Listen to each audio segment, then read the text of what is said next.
같이 기도함으로 새벽기도 시작합니다. 하나님과 함께 살아가며 하나님에게 우리의 마음을 드릴 때 하나님이 우리의 전부가 되시고 우리의 삶 가운데 예수 그리스도의 성령으로 충만케 하사 또 우리의 삶이 예수님의 손과 발이 되어 이 땅에 하나님의 복음을 전할 수 있는 은혜의 하루가 되게 도와주옵소서. 예수님의 이름 받들어 기도합니다. 아멘. 오늘 말씀 고린도전서 14장 1절에서 19절까지의 말씀입니다. 고린도전서 14장 1절에서 19절까지의 말씀입니다.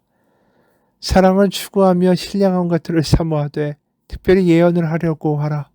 방언을 말하는 자는 사람에게 하지 아니하고 하나님께 하나니 이는 알아듣는 자가 없고 영으로 비밀을 말함이라. 그러나 예언하는 자는 사람에게 말하여 덕을 세우며 권면하며 위로하는 것이요 방언을 말하는 자는 자기의 덕을 세우고 예언하는 자는 교회의 덕을 세우나니 나는 너희가 다 방언하기를 원하나 특별히 예언하기를 원하노라. 만일 방언을 말하는 자가 통역하여 교회의 덕을 세우지 아니하면 예언하는 자만 못하니라. 그런즉 형제들아 내가 너희에게 나아가서 방언으로 말하고 계시나 지식이나 예언이나 가르치는 것으로 말하지 아니하면 너에게 무엇이 유익하리요? 혹 필이나 검은고와 같이 생명 없는 것이 소리를 낼 때에 그 음의 분별을 나타내지 아니하면 필이 부는 것인지 검은고 타는 것인지 어찌 알게 되리요? 만일 나팔이 분명하지 못한 소리를 내면 누가 전투를 준비하리요? 이와 같이 너희도 혀로서 알아듣기 쉬운 말을 하지 아니하면 그 말하는 것을 어찌 알리요? 이는 허공에다 말하는 것이라. 이같이 세상에 소리의 종류가 많으나 뜻없는 소리는 없나니 그러므로 내가 그 소리의 뜻을 알지 못하면 내가 말하는 자에게 외국인이 되고 말하는 자도 내게 외국인이 되리니 그러므로 너희도 영적인 것을 사모하는 자인즉 교회의 덕을 세우기 위하여 그것이 풍성하기를 구하라. 그러므로 방언을 말하는 자는 통역하기를 기도할지니 내가 만일 방언으로 기도하면 나의 영이 기도하거니와 나의 마음은 열매를 맺지 못하리라. 그러면 어떻게 할까? 내가 영으로 기도하고 또 마음으로 기도하며 내가 영으로 찬송하고 또 마음으로 찬송하리라. 그렇지 아니하면 네가 영으로 축복할 때에 알지 못하는 처지에 있는 자가 내가 무슨 말을 하는지 알지 못하고 내 감사에 어찌 아멘 하리요. 너는 감사를 잘하였으나 그러나 다른 사람은 덕 세움을 받지 못하리라. 내가 너희 다른 사람보다 방언을 더 말함으로 하나님께 감사하노라. 그러나 교회에서 내가 남을 가르치기 위하여 깨달은 마음으로 5마디 말을 하는 것이 1만마디 방언으로 말하는 것보다 나으니라. 아멘. 오늘은 방언에 대한 말씀이죠. 방언 때문에 여러 가지 문제가 발생하고 있는 겁니다. 이 방언을 하면서 자신에게 어떤 특별한 은사나 선물, 다시 말해서 자기가 얼만큼 영적으로 뛰어난 사람인가를 입증하는 어떤 도구로서 방언이 사용되고 있는 거죠. 자기가 신령한 사람이라고. 그렇기 때문에 오늘 본문에서는 깨달은 마음으로 5마디 말을 하는 것이 1만마디 방언으로 말하는 것보다 낫다라고 말하는 겁니다. 다시 말해서 방언은 뭔가 통변이 있고 그래서 깨달음이 생겨야 되는데 그렇지 않으면 아무 의미가 없다라는 거죠. 그래서 방언보다는 차라리 예언이 낫다. 3, 4, 5절에 이런 말씀이 나옵니다. 그러나 예언하는 자는 사람에게 말하여 덕을 세우며 권면하며 위로하는 것이요 방언을 말하는 자는 자기의 덕을 세우고 예언하는 자는 교회의 덕을 세우나니 나는 너희가 다 방언 말하기를 원하나 특별히 예언하기를 원하노라. 결국 이제 방언은 특히 사람들이 알아듣지 못하면 그것이 의미가 없는 거죠. 근데 예언은 우리가 들을 수 있는 말로 하니까 그것이 결국은 무엇이 도움이 되는가? 교회의 덕을 세우는데 도움이 될 수 있다라는 거죠. 왜냐하면 예언 자체가 교회의 앞으로의 일들, 공동체에 일어날 여러 가지 상황들에 대해서 예언하는 것이니까. 근데 방언은 자신의 영적인 탁월하고 자기가 신령하다는 것을 드러내는 어떤 계기로서 사람들이 교만해지는 그러한 문제들을 양산하기 때문에 교회의 덕을 세우는 것이 근본적으로 중요하고 그것을 위하여 방언보다는 예언이 더 도움이 된다라고 말하고 있는 것입니다. 교회의 덕을 세운다라는 말이 4절에 나오죠. 이게 원어로 보면 오이코도메오라는 헬라어입니다. 원래 오이코스라는 단어가 집이라는 뜻이에요. 거기서 파생된 게 오이코도메오입니다. 다시 말해서 오이코스하고 이 결합된 동사인 거죠. 다시 말해서 덕을 세운다라는 것은 한 어떤 건물을 지어가는 거예요. 한 집을 지어가는 것입니다. 그래서 덕을 세운다라고 번역되어 있지만 원어의 뜻을 취하면 한 몸, 한 집을 지어간다라는 것입니다. 그게 중요하다라는 거예요. 방언을 하든 예언을 하든 결국 하나가 될 수 있는 것, 그것이 결국 중요하다라는 거죠. 은사라는 것은 하나 되는 어떤 역사를 이루기 위해 쓰임 받아야지 자신이 뛰어나다는 것을 증명하는 데 그 은사가 사용되는 것은 아니다라는 거죠. 결국 오이코스라는 것이 한 집을 세울 때도 마찬가지 아닙니까? 설계도가 있고 그 설계도에 따라서 하나하나 기둥도 세우고 석가래도 세우고 지붕도 씌우고 이렇게 나가는 거죠. 서로를 받쳐주고 지탱해주고 지지해주고 격려하면서 그 집이 굳건하게 설 수 있는 거 아닙니까? 아무리 석가래가 굵고 뛰어나다 할지라도 그것을 받치는 기둥이 없으면 아무 의미가 없는 거죠. 그래서 집이 튼튼하려면 서로를 받쳐주고 지탱해주고 지지해 주어야 이게 비바람에도 무너지지 않는다라는 것이죠. 그래서 덕을 세운다라는 것이 오늘 말하고 있는 의미는 바로 그것입니다. 바로 3절에 그러나 예언하는 자는 사람에게 말하여 덕을 세우고 권면하며 위로하는 것이요. 결국 이 예언이라는 것 자체가 특별히 더 낫다라고 말하는 이유는 하나뿐이에요. 이게 결국은 예언을 통해서 누군가를 격려하고 권면하고 세우고 우리가 하나님의 나라를 위하여 살아가자라고 말하는 이 교회를 한 집으로 한 가정으로 굳건히 세워가는 데 도움이 되는 것이기 때문에 그렇다라는 것입니다. 고린도전서 12장 14절에서 27 보면 거기에도 이런 말씀이 나와요. 몸을 한 지체뿐만 아니라 여럿이니 만일 발이 이르되 나는 손이 아니니까 몸에 붙지 아니하였다 할지라도 이로써 몸에 붙지 아니한 것이 아니요 또 귀가 이르되 나는 눈이 아니니 몸에 붙지 아니하였다 할지라도 이로써 몸에 붙지 아니한 것이 아니니 만일 온몸이 눈이면 듣는 곳은 어디며 온몸이 듣는 것이면 냄새 맡는 곳은 어디냐. 그러니까 눈과 귀가 따로따로 논다라는 것 자체가 말이 안 된다라는 거죠. 결국 다 한 몸의 지체고 결국 한 몸이 되어 하나님의 나라와 하나님의 뜻을 위하여 살아가는 것, 그거 자체가 우리가 모인 목적이고 교회가 존재하는 이유이지 자기 자신을 인정받기 위한 어떤 장소로서 교회가 존재하는 것이 아니다라는 것입니다. 그래서 고린도전서 우리가 12장 우리가 뛰어넘은 대목인데 20절 보면 이제 지체는 많으나 몸은 하나라. 눈이 손들어 내가 너를 쓸데없다가 없다 하거나 또한 머리가 발들어 내가 너를 쓸데가 없다 하지 못하리라.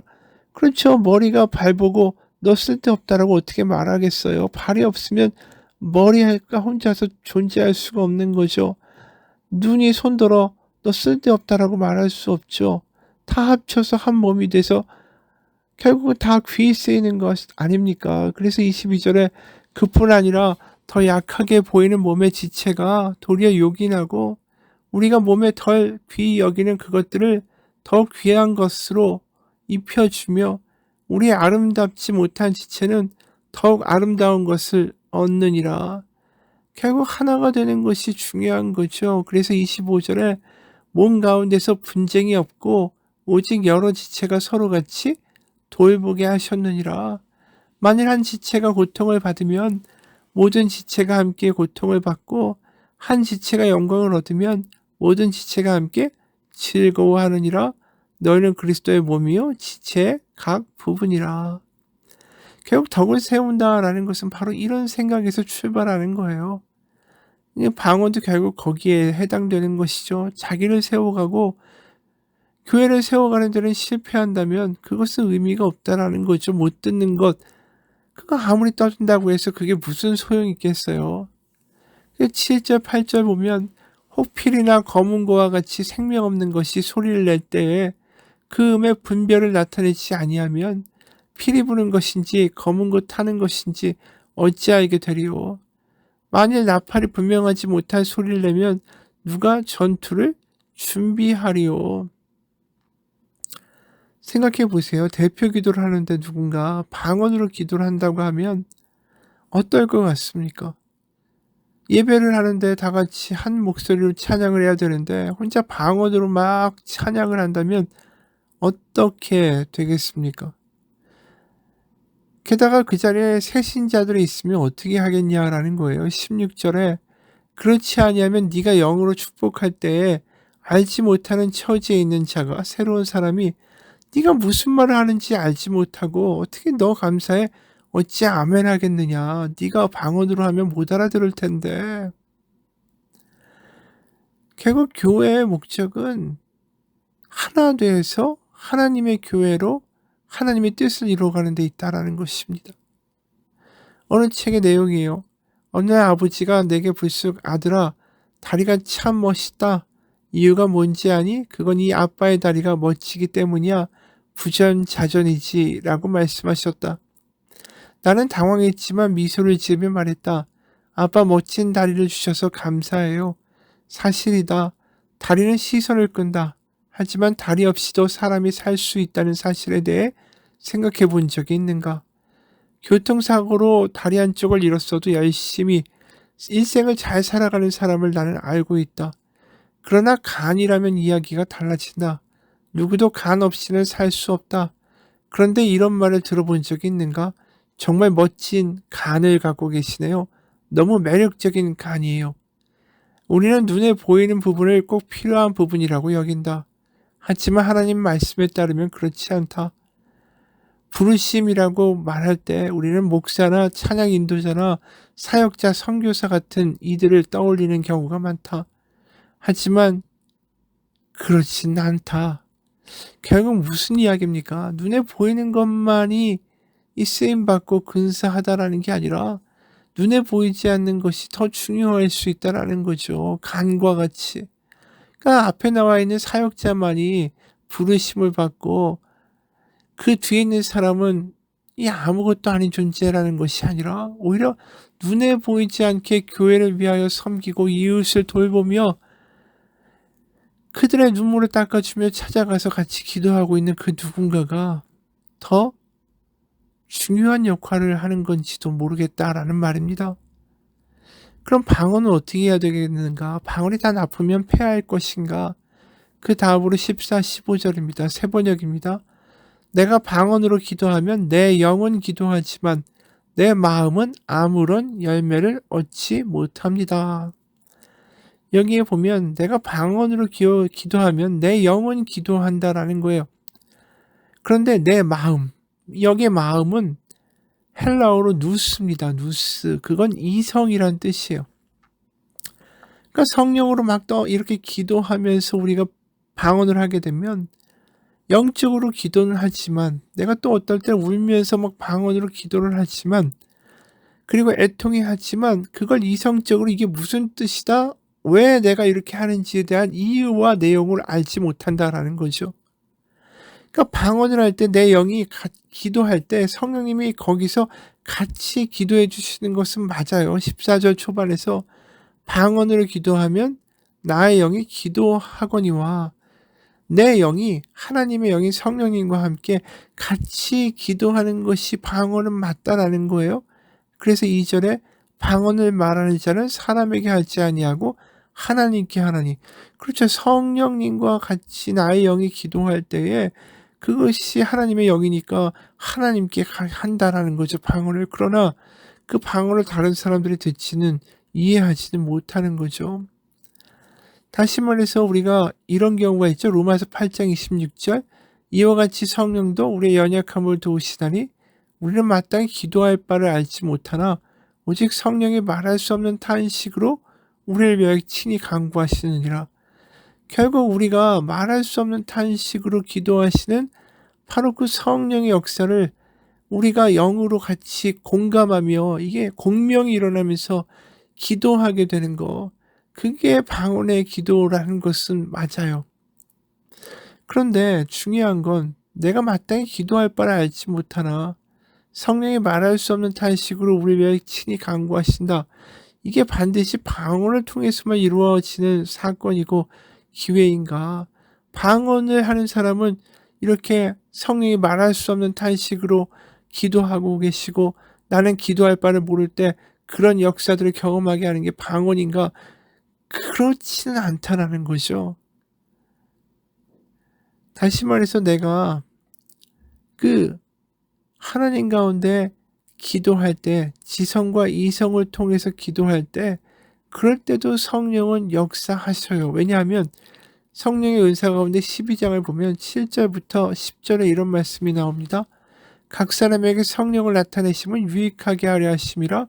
어떤 사람에게는 성령으로 말미암아 지혜의 말씀을, 어떤 사람에게는 같은 성령을 따라 지식의 말씀을, 다른 사람에게는 성령으로 믿음을, 또 어떤 이에게는 성령으로 병 고치는 은사를, 어떤 사람의 능력 행함을, 어떤 이에게는 예언함을, 또 어떤 에게는 방언을. 그러니까 성령을 통해서 어떤 사람은 믿음과 지식과 지혜도 생긴다라는 거죠. 그러니까 성령은 지식과 이성과도 같이 일을 하신다라는 거예요.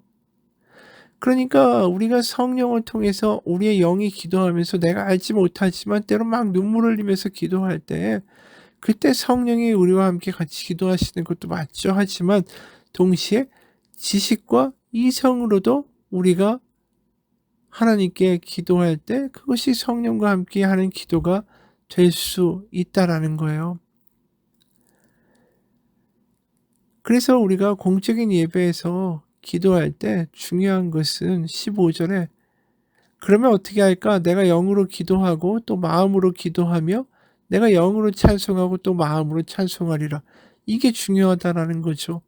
내가 영으로 기도하고 이거는 개인 기도 시간에 나의 영이 성령과 함께 기도하는 방언의 기도를 하고 또 마음으로 기도하며 이렇게 되어 있을 때 이 마음은 이성적으로 우리의 언어를 사용해서 이 지성을 가지고 공개 모임에서는 그렇게 기도하고 또 영으로 찬송하고 이 방언으로도 찬송하고 혼자 했을 때 또 마음으로 찬송하리라. 나의 이성을 가지고 지식을 가지고 그렇게 내가 하는 이 말로도 찬송하게 되겠다라는 것입니다. 다시 말해서 이 방언만이 다가 아니라 어떤 영적 체험이나 영성도 중요하겠지만 이성도 중요하다라는 거예요. 그래서 교회가 어떤 신비주의에 빠지지 않도록 항상 이성적인 것도 굉장히 중요하게 봐야 된다라는 거죠.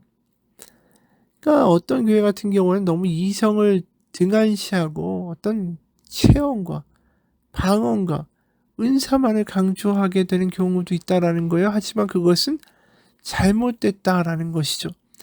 어느 책에 보면 이런 이야기가 나옵니다. 동양에서 많이 유행하는 명상은 이 좌뇌를 불활성화시키고 그래서 좌뇌는 이성을 판단하는 기능을 하는 부분인데 이 좌뇌의 기능을 정지시켜서 이 우뇌의 어떤 정서적인 초월적 경험을 추구하기 위한 것이 동양의 명상이라는 거죠. 그런데 이렇게 명상을 하면서 사람들이 마음이 평안해져 뭐 이런 이야기들을 많이 하죠. 그런데 이게 어떠한 일이 벌어지냐면 명상을 통해서 현실을 외면한 채 초월적인 어떤 도피나 초월적인 도취감으로 우리가 경도되고 이 잘못된 길을 가게 될 수 있다라는 거죠. 그래서 이게 명상이 보통 그 불교에서 많이 이야기하지 않습니까? 그런데 이 불교에서 말하는 명상과 우리가 말하는 예수 그리스도의 삶은 되게 다르지 않습니까? 그러니까 우리가 현세의 어떤 이런 고통을 초월해서 이 명상을 가지고 어떤 초월적인 느낌을 받기 위해서 그렇게 돌을 닦는 것을 기독교가 이야기하는 것이 아니라 우린 세상에 나아가서 예수 그리스도의 복음을 전하고 악한 세상을 승리하는 하나님의 그 군사들로 쓰임받는 이런 삶을 이야기하지 않습니까? 그래서 예수님이 겟세마네에서 기도하실 때 이 땀방울이 핏방울이 되는 역사까지 있으셨죠. 그러면서 십자가를 면하게 해달라는 기도까지 하신 거죠. 그건 뭡니까? 그냥 명상하면서 '아 나는 평안하다. 나는 초월돼 있다.'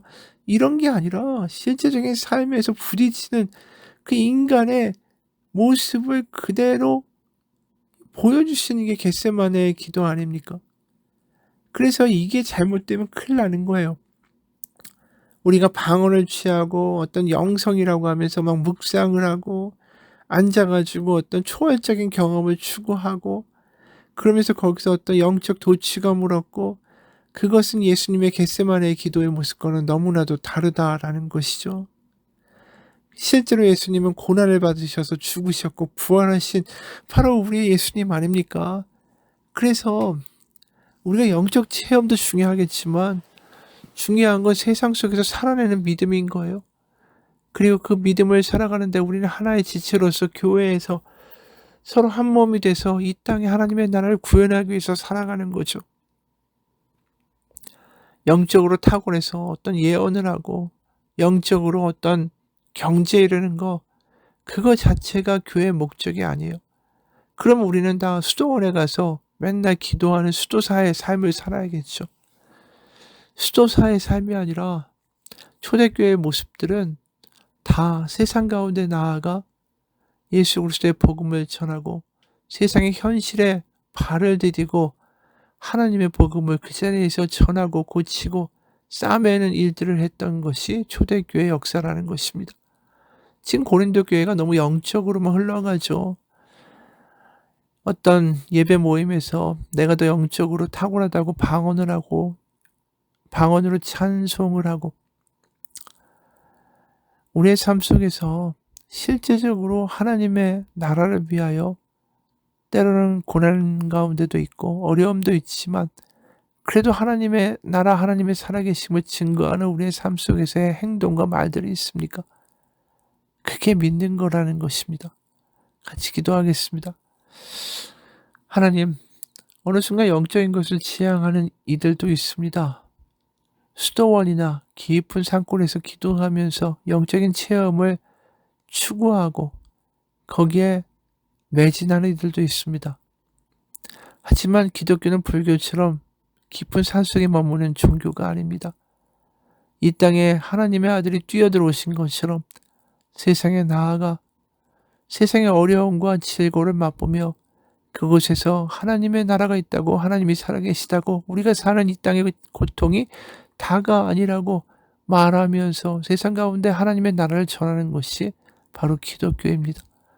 바로 오늘 우리가 그러한 삶을 살 때 그것은 방언이나 여러 화려한 영적 체험보다 하나님께서 더 귀히 여기시는 사역이라고 믿습니다. 영적인 사람 그것도 좋겠지만 우리는 오늘 한 사람이라도 더 사랑할 수 있고 용서할 수 있고 품을 수 있는 그러한 삶을 살게 하여 주옵소서. 예수님 이름 받들어 기도합니다. 아멘.